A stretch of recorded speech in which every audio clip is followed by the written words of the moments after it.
Ok, para ese ejemplo entonces tenemos dos objetos que se unen a través de una cuerda que pasa por una polea. Objeto de masa m1 y objeto de masa m2. Ese objeto de masa m1 está en un plano inclinado de ángulo θ y hay un coeficiente de fricción cinético entre el objeto m1 y el plano donde está apoyado.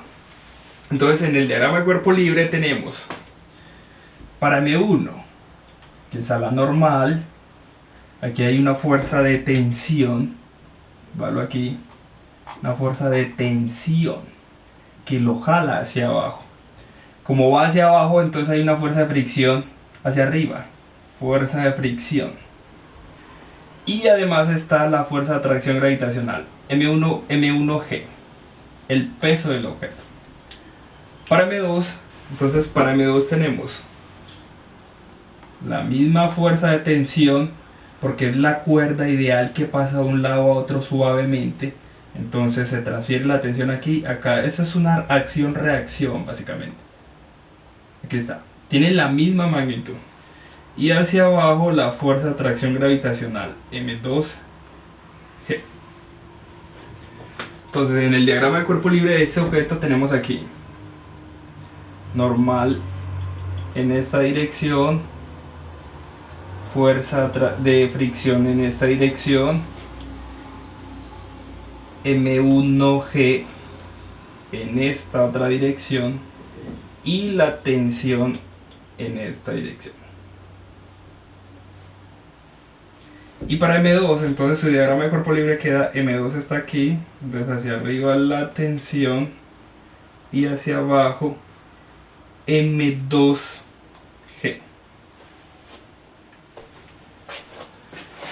Esos son los diagramas de cuerpo libre para cada objeto.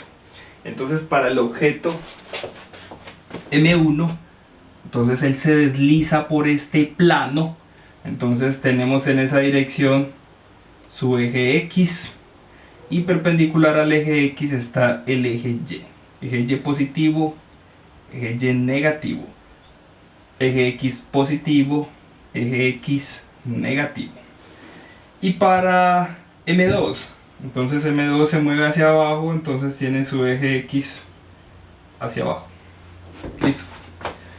Entonces aquí, como ya sabemos, la normal cae en el eje Y, la fricción cae negativo en el eje X, la tensión cae positivo en el eje X, pero el peso no cae en ninguno de los dos, entonces lo descomponemos. Este tiene dos componentes, una aquí y la otra aquí. Estas son las dos componentes de la... Déjenme, yo dibujo un poquito más largo aquí la tensión. Ahí está. Entonces aquí están las dos componentes del peso. Entonces ya sabemos cómo se descomponen las dos. La componente que va del lado contrario a la normal es M1G coseno de ángulo, y la que va del lado, esta tensión aquí, y la que va del lado del desplazamiento del objeto es la componente MG seno de ángulo. M1G seno de ángulo. Miren los videos anteriores de cómo hacemos énfasis de dónde salen estas dos componentes. Entonces, claro, la sumatoria de fuerzas en el eje Y va a ser igual a 0 porque él no culebrea en el eje Y, todo el movimiento es en el eje X. Entonces en el eje Y, ¿quién está? La normal. ¿Y quién está también en el eje Y? M1G coseno de ángulo menos M1G coseno de ángulo. Entonces, ojo, la normal positiva porque apunta hacia el lado positivo de las Y M1G coseno de ángulo negativo porque apunta al lado contrario de las y eso es igual a 0. De tal manera que la normal va a ser igual, eso que está negativo pasa al otro lado positivo, va a ser igual a M1G coseno de ángulo. La normal se equilibra con la componente mg coseno de ángulo del peso de ese objeto. Y en el eje X está el movimiento. Entonces en el eje X tengo M1G seno de ángulo y tensión. Entonces tensión más M1G seno de ángulo y menos fuerza de fricción. Menos fuerza de fricción que apunta para el lado contrario de las X. Y eso es igual a M1 por A. Ahora, para la masa 2, vea, su eje X va hacia abajo, entonces M2G es positivo, M2G, y tensión es negativa, menos tensión, eso es igual a masa 2 por A. Aquí tengo las dos ecuaciones, ecuación 1 y ecuación 2.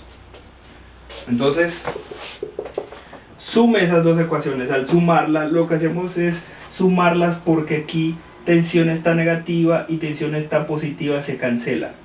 Recuerden entonces que sumar es dos ecuaciones, sume lado izquierdo con lado izquierdo y lado derecho con lado derecho. Entonces, al sumarlas, 1 más 2, entonces queda tensión más y tensión menos se cancelan, sobrevive M2G, sobrevive también M1G seno de ángulo, más M1G seno de ángulo, sobrevive la fuerza de fricción, menos fuerza de fricción, y entonces del otro lado es M1A más M2A, M1A más M2A.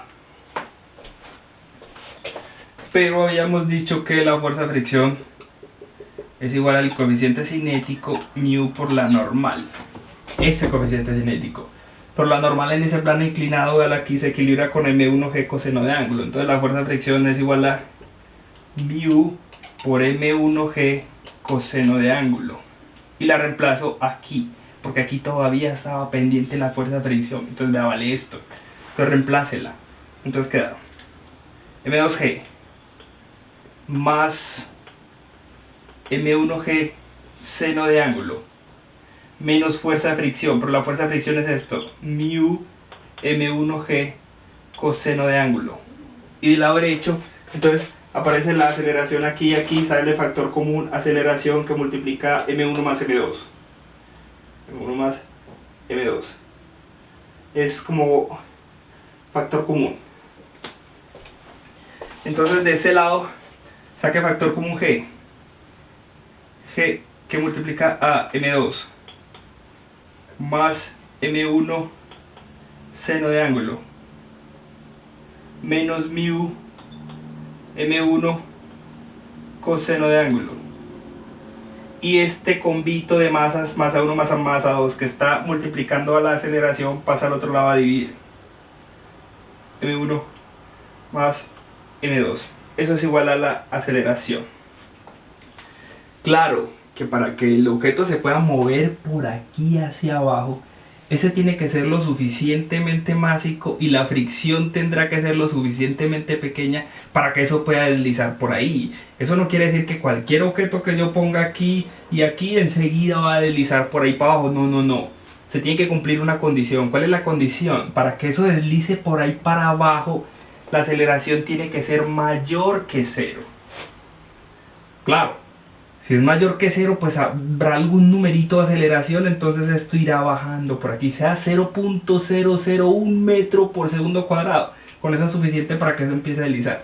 Entonces, ¿cómo hacemos para que la aceleración sea mayor que 0? Pues vea, este numerito aquí tendrá que ser mayor que 0. Si esto es mayor que 0, entonces existe una aceleración para que él se desplace por ahí para abajo. ¿Listo? O sea que si eso da 0, esto aquí da 0, entonces los objetos no se mueven. O si da negativo inclusive. Si da negativo inclusive, tampoco se movería por ahí para abajo. Iría de aquí para arriba, pues físicamente no creo que sea posible.